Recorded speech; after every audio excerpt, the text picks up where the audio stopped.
First of all, thank you so much for agreeing Okay. to be interviewed. I appreciate it. Um, you know, Absolutely. especially on your day off. So I appreciate it so much. No Um, problem. Thank you. okay, so my first question, I just wanted you to take me all the way back to when you first found out you were pregnant. Like, what was going on in your life at the time, and what were you thinking when you found out? Okay. So this is going to have to take it back 26 years because my son Okay. is now 26 years old. But I remember being very young. I was 19 myself. So I was finishing up high school and found out that, I am pregnant. So I made a choice to decide to have a baby because some people in the family were like, oh, you sure this is the right thing to do? So I chose to absolutely continue with pregnancy and have a baby 26 years later. But that's it. I kind of was very young and in high school, but I had a lot of family help because I was still young. I lived at home. Okay. And so then what was your experience kind of navigating your health and like taking care of your health, taking care of yourself during your pregnancy, and then navigating everything else at the same time? Like, were you working, or were you just kind of like able to, focus on yourself? Like, what was that situation like? Definitely was able to focus on myself in pregnancy. Young, didn't have a job, but still living at home. So I didn't have any responsibility as far as bills of my own at that point.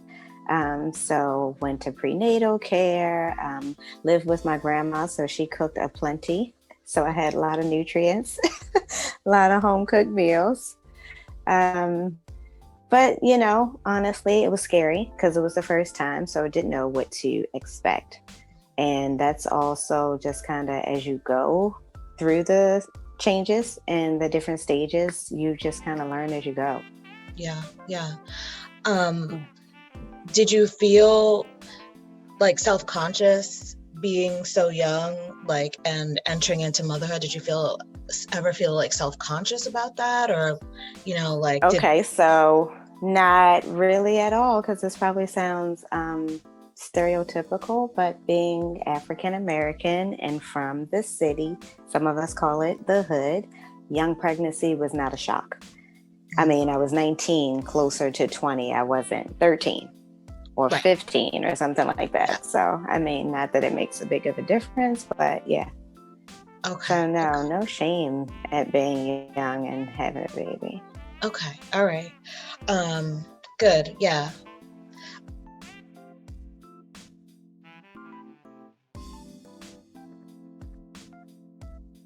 Um, and so can you tell me about your son's birth? Walk me through exactly like what you experienced, like when, like what was Um, that experience like from top to bottom?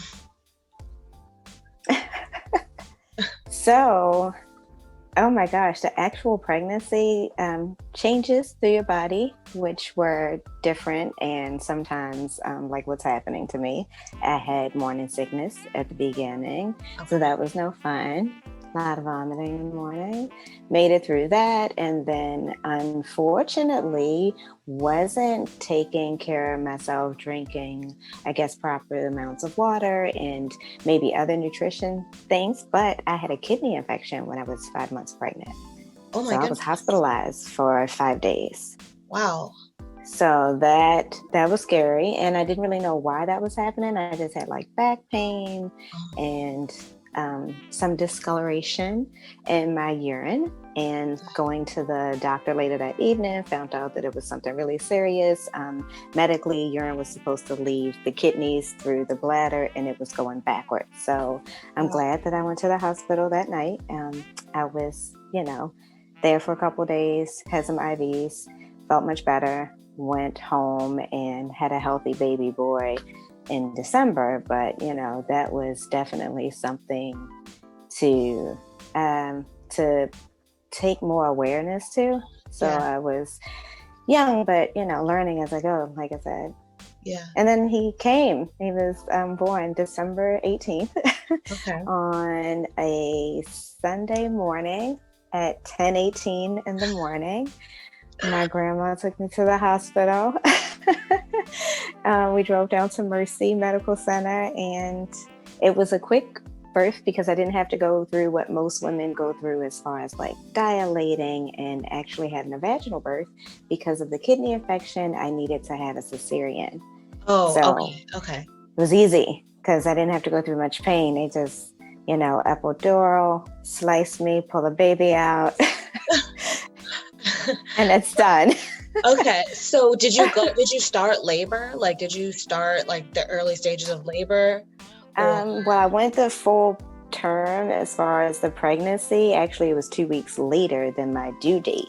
okay. So I didn't even know. I was like, it feels weird. I feel like something's happening to my body. And I called the doctor and they're like, well, if you're late, you should probably come in. Okay. And I showered and then I came in. Yeah, yeah. And so yeah.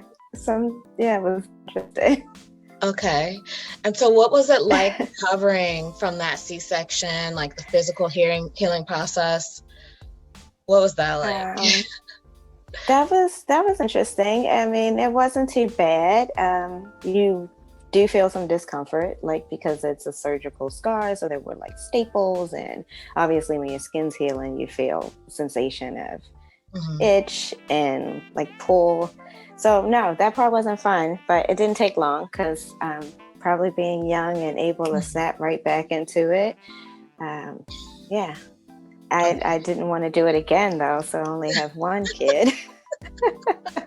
Oh, thank you. Oh my God. Just one. Yeah, I know. I get it. I was convinced that I was done. Okay. After the first one, because my C-section was like a little bit like I healed up in like the normal time, like I guess after 2.5 weeks, 2 weeks, 2.5 weeks, like it didn't like hurt like it did, but I just I did have a lot of pain that I wasn't expecting, and it's like I wasn't expecting it to hurt so bad, and then like on top of that I had like the fibroids, so they were hurting too, so it was like fibroids were hurting, and then like the incision inside and the incision outside, like it was all the pain. So, but yeah, that's good though.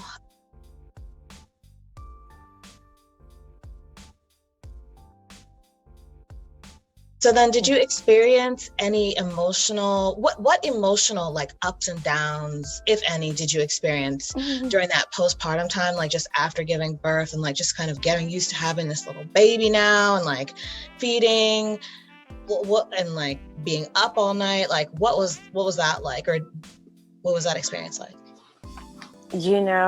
Again, I have to say that I guess being so fortunate living in a house with a house full of people.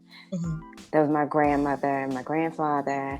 There was my dad that still lived there, my little sister. This was like, the community house back in the day.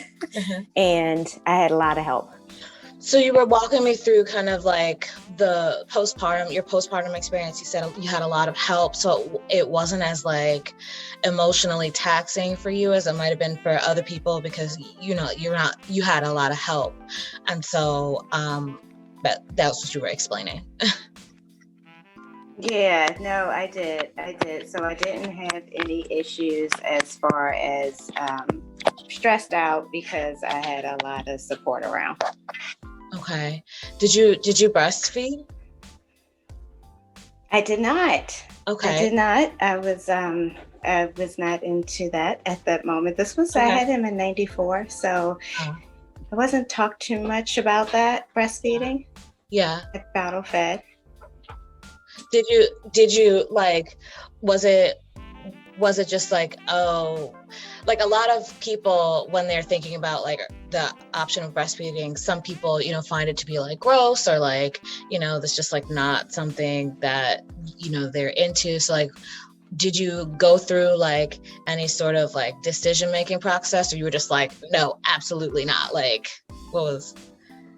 I honestly have to say, I think it just was more not that influence. So I was just used to bottle feeding. Okay. Different day and time. Yeah. They change things like that all the time. Yeah. But I feel like I wouldn't be opposed to it now. I used to feel that way, but I do feel like no, that's a natural thing with the mom and child. Yeah. Okay.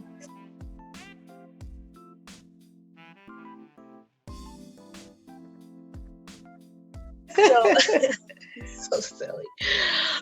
So can you talk to me a little about your co-parenting experience and how you navigated some of those challenges? So those were challenges because there wasn't much co-parenting happening. Actually, my son's biological wasn't around very much at all. So then I started a relationship with someone else that I was with for 20 years or so. So he actually grew up with a stepdad in his life. Yeah. So I guess as a mom and the main parent, I did a lot of the decision making. Okay. Strictly me. So it wasn't much conflict when you're the only one laying down the law, Okay. which makes for, I don't know, for me in that situation, it was better for me. Okay. So you were kind of like the point person on that. He kind of like let you take the lead. Exactly. Okay. Yeah. All right. Yeah. And in terms of like, were there ever like challenges where like you felt like, you were ever in a situation where you had to make a decision together and it was just like you maybe didn't see eye to eye on something? Probably, of course, Okay. right? Like, Yeah. because men always want to parent differently from a woman, especially if it's a boy. Yeah. So I guess, yeah. And then I felt like, some areas that I didn't know much about because I've never been a man, Mhm. that I did not try to make influences or choices. I let, as a parent and you're the male, then maybe you should, Sound answer those questions or be there for that particular advice. okay. All right. Um, what advice do you have, I guess, for people who are trying to like co-parent and like just like navigate these things? Like what advice could you give to like just parents who are looking to like maybe they're not together, or maybe it's a situation where they're separated or something, but they're still like trying to co-parent and be like present for their kids? Like what advice could you give people in the just the middle of all of that? I feel like you have to, this sounds interesting, not necessarily listen to the child, but you have to know your child, right? Like everyone's kid's different. So if you know that giving direction forcefully doesn't work for your child, maybe you should convince them or just taking a different approach on knowing your particular kid. Mhm. Okay. That's the best advice I feel like for that. Because co-parenting, sometimes you're always going to see differently, right? Two people, two different opinions. But depending on the situation, if it's discipline through school or if it's advice about like relationship, you know, listen to your kid. They're the best answer for that. Yeah, yeah. Okay. Kids grow, and so they go through their different like stages in their Mhm. phases. So how can you talk through Right. how you navigated those stages, like as they grow and they start and they're like this baby, then they move to toddler, then they're this little kid, big kid, then they're like a tween and it's like awkward, and then they become a teenager, and then they're grown. Like how are you able to still like be Yeah. present for them regardless of like what they're going on or what phase they're going on? How were you able to like be like a present parent, and like how did you navigate those different stages?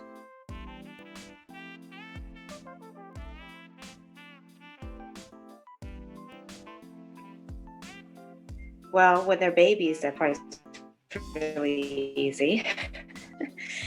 That part's really easy. I feel like the toddlers, it's really easy.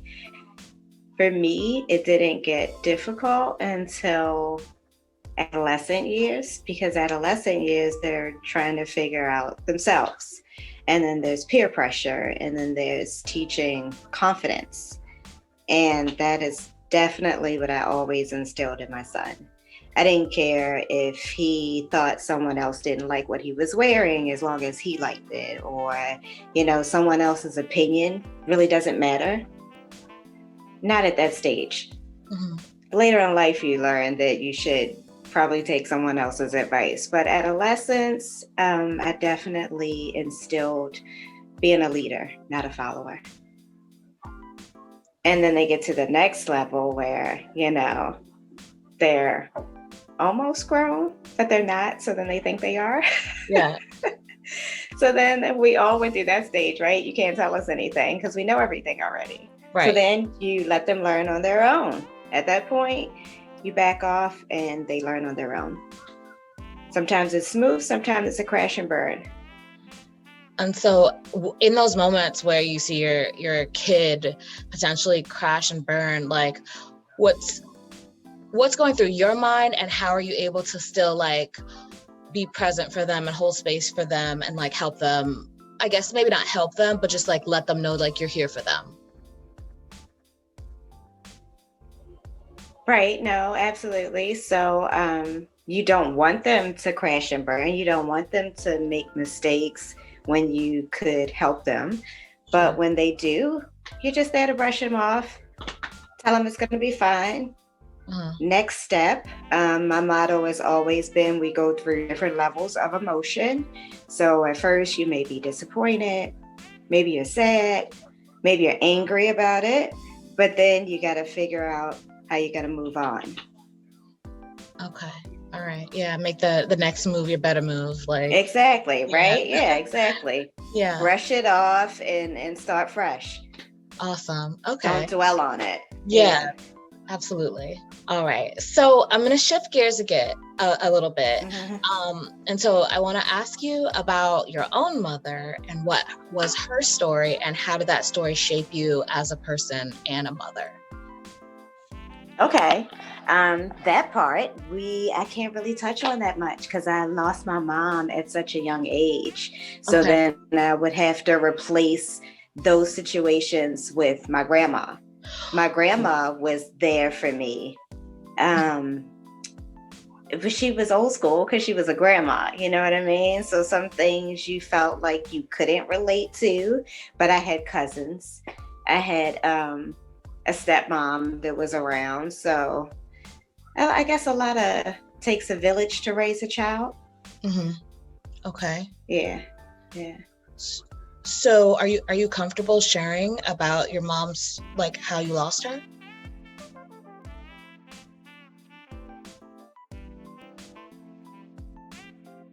I can brief you. It was a house fire. I lost my mom in a house fire. My mom and my dad were like together, but they're separated. So she was trying to move on from him, and we lived in an apartment. So someone downstairs was very upset with their girlfriend and threw in a Molotov cocktail in the whole apartment complex, or that particular building. Had a fire. My mom jumped and my mom died of head injuries. Oh. So then my grandmother raised me. So my dad's mom and that side of the family. Yeah. But I was still connected with my dad's and my mom's side of the family as well. Okay. Yeah. So fire away about any questions. Okay. I just can't say that it was my mom that did it. It was definitely my grandma. Okay. But, still a woman in your life. Yeah, absolutely. And so, like, was she super strict or? Oh, yeah. Oh, my God. My grandmother didn't play. Are you kidding me? Estelle, are you kidding? But I appreciate it. Estelle. That's so beautiful. I really appreciate it because that's why I feel like I raised Mikey. Like, this is what it is. This is how it is. This is respect. But you do have a voice, Yeah. Because my grandmother didn't play, girl. Yeah. She was like 80. I was born in the 70s. Okay. I'm old. No. You're not old. So then do you ever have moments when you catch yourself doing or saying something and you're like, oh my gosh, I'm turning into my grandmother? Like, Oh, hell yeah. Oh, I know I'm her. I know I'm her for sure. I got some old school ways. Okay, give me an I have example. some nieces. Oh God, like what? I don't know. Like everything. I'm just an old lady. They're old lady. Definitely. It's funny, right? Because I'm 45 and my son is 26. But then I still have some girlfriends, you're included, right? You're 30 something. And then I have friends that are my age. So for my 26-year-old, what do I say? Well, this is Corrine. This is Nita. No, you know how I introduce y'all. This is Miss Nita. This is Miss Corrine. This is, you put a handle, because that's how I was raised. Yeah. Okay. Yeah. So some of that, just some respect. They want respect, right? Everybody want respect. That old school is, this is Miss so and so, and then if like you're really close, then like, okay, this is Auntie so and so, like, exactly, because he got a whole bunch of aunts that he don't know nothing about, because the lady at the bank is his aunt. You know what I mean? The lady at the grocery store is his auntie. So yeah. Yeah, absolutely. That's awesome. That's the hood family stuff. Yes, that's like the old stuff. Yeah, right. That's right. fun. That's awesome.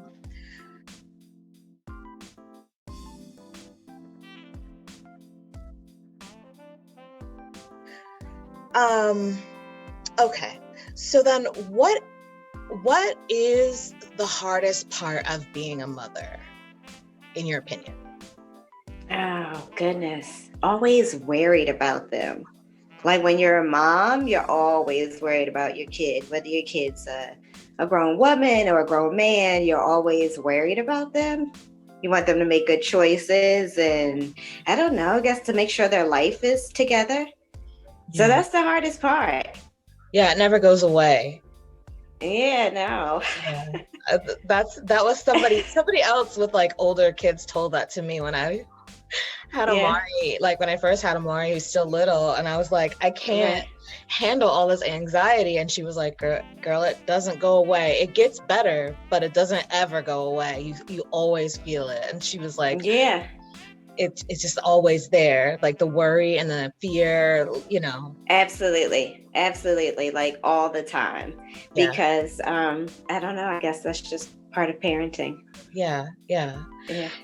So then what's the best part of being a mother? Oh, wow. So now I'm going to sound all like rainbows and unicorns.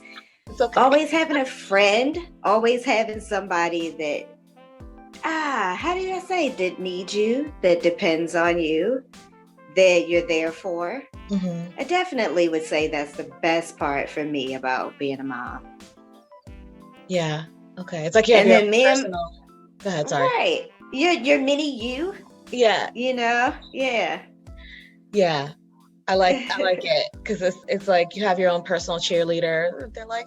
Right. Yeah. Absolutely. They're always proud of you. They're always they always want to make sure you're okay. Yeah.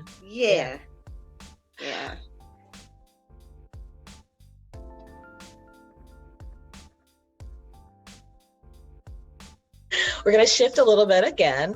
So describe what it has been like living with your adult child during a pandemic. And be honest. Oh, wow. Be honest. Living with your adult child during a pandemic. We've been honest. Started out honest, like the good, the bad, the ugly, like just lay it all out there. Well, at first I lost my job, so it was scary for me. Okay. And then he went from not going to the office to go to work and working from home. Okay. So then you're home all the time. And then where you didn't have that getaway space, it gets, I don't know, we're human beings, right? So it gets confrontational sometimes or like annoying. But it's been fun. Mm-hmm. We spent a lot of time together. We play Uno. Yeah, right. But it's a mix. It's honestly a mix. Like everybody, I feel like needs some alone time and some space. But you can't go anywhere. Not much to do. So Yeah. you just deal with it a little. Yeah. Yeah. Okay. So, let's continue talking about this pandemic for a minute. So like, Okay. how is it impacting how you live and work, and how you've been coping since last year, like since last March, and like moving into this year? Like, how is the pandemic impacting how you're living, how you're working, and just like how you're coping in general? And like, what are you doing to kind of like care for yourself? Well, it's really tough. But I would always love to socialize, so I don't hang out as much as I used to. So I turned to cooking a lot more. So I Okay. keep myself busy in the house with cooking. Um, and my other passion is party planning and things like that. So I've been taking a lot of like photos, and one day in another life, I'll do some catering. So I'm kind of keeping myself busy with that. But I'm back to work. So work right now is busy. Okay. We're a Okay. little small shop, and we sell good pastries. So everyone definitely wants a treat. If you're not learning to bake at home, then you go like to your neighborhood place, and I'm there. We give you good pastries, Yeah, and I'm able to keep working. that's And awesome. that keeps me sane. That keeps me sane. If I don't stay busy with work, I like people. So I like to interact. And then personally, I keep myself busy with running, walking, Mhm. even in this frigid weather. Probably Yeah, take a walk when we're done with this. yeah, yeah. That's good. Yeah. Just trying to keep busy in both ways, physically, mental. Just keep it occupied. Yeah. That's good. Yeah, that's good. Because I feel like we run into problems when like we're just like sitting idly, and then you can go down the rabbit hole, and then it becomes like hmm a whole other thing. So yeah, that's awesome. Yeah. Okay. Yeah. No, I like to stay busy. Okay.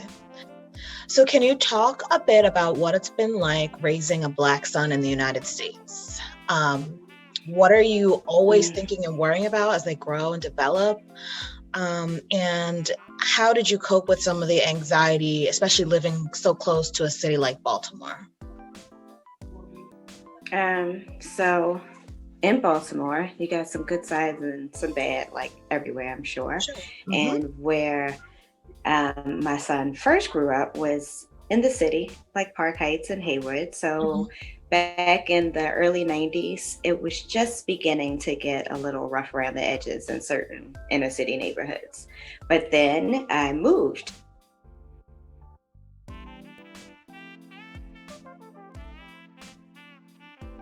Have some other benefits of public schools being better.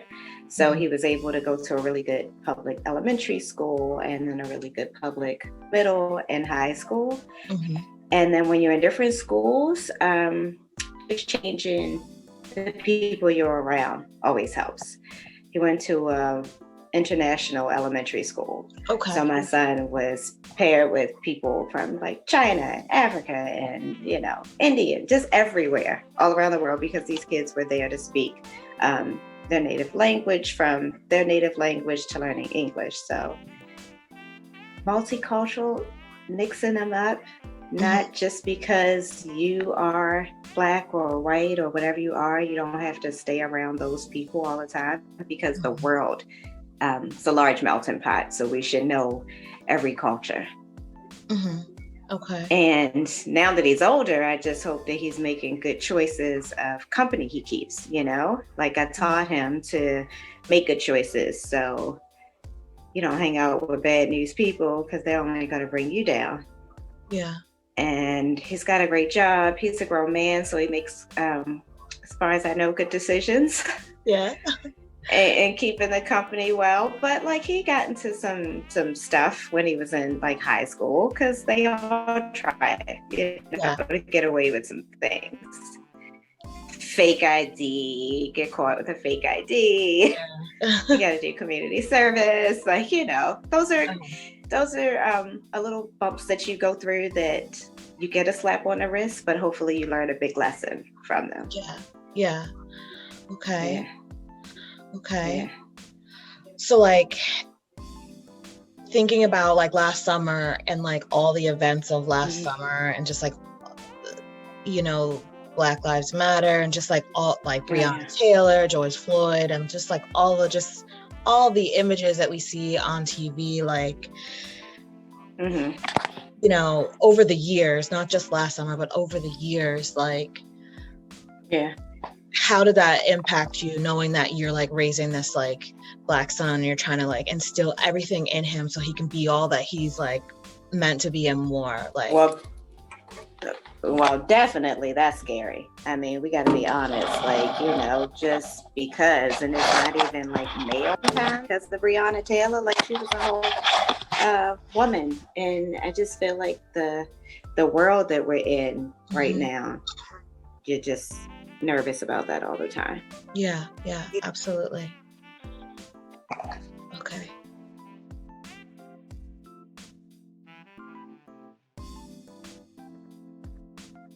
What are you most grateful for as a mother?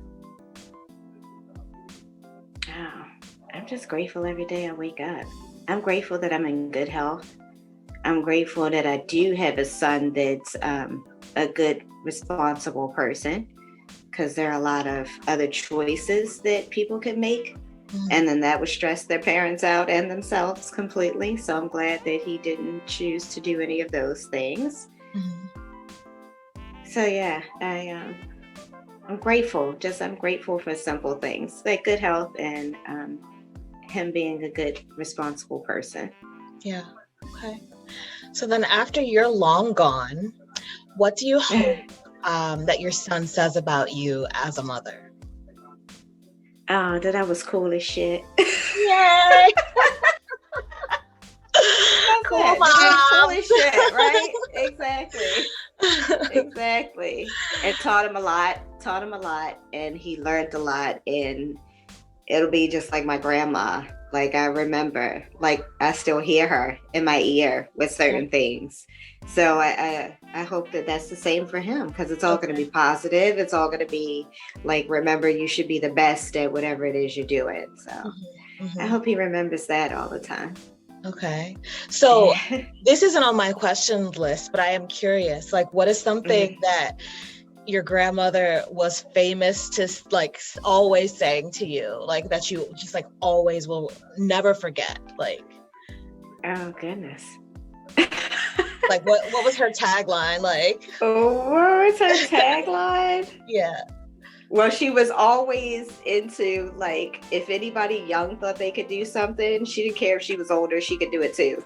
Okay. So like, y'all young people think you got that. We used to do that dance before you called it, whatever it was, or you know.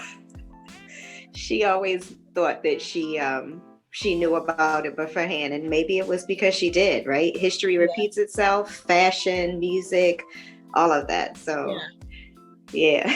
Okay. And then what's your tagline? Like, what is something you're always saying to Michael that, like, oh my God, you know, he's just like gonna be like, never forget, oh yeah, my mom used to say like this over and over. Like, what's your tagline? I don't know if I have just one. I don't know if there's just one. Okay. Well, pick one that you remember. Oh God, this is such a tough one. I don't know. I don't know. That's a tough one. Okay.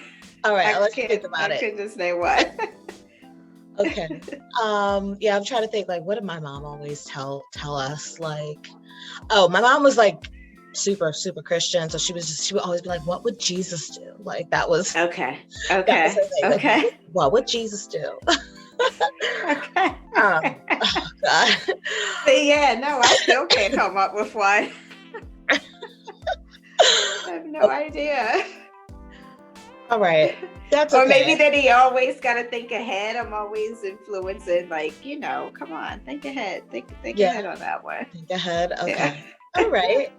So if you could go back and give yourself a motherhood superpower, what power would you give yourself and why? Oh gosh, to always be able to show up out of nowhere. Just bing. You're on the spot. It's like hocus pocus. You could just appear out of nowhere. Okay. Okay. That would be my superpower, to appear out of nowhere. And why? Why? Because you could probably stop some mistakes. Uh-huh. You could probably stop some mistakes at that point. Okay. All right. Be a good influence to some decision making. Yeah. Yeah. Okay. Well, yeah, that makes sense, because you're about to get into something, your mom like suddenly appears. Right. Or if there's a question that you're your mom think about that could suddenly appear, just like, you know what? That's okay. Maybe I should. I'm good. Right. Right. Maybe I should. Oh my God, that's so funny. Okay. Well, that is all the questions that I have. So Okay. thank you so much.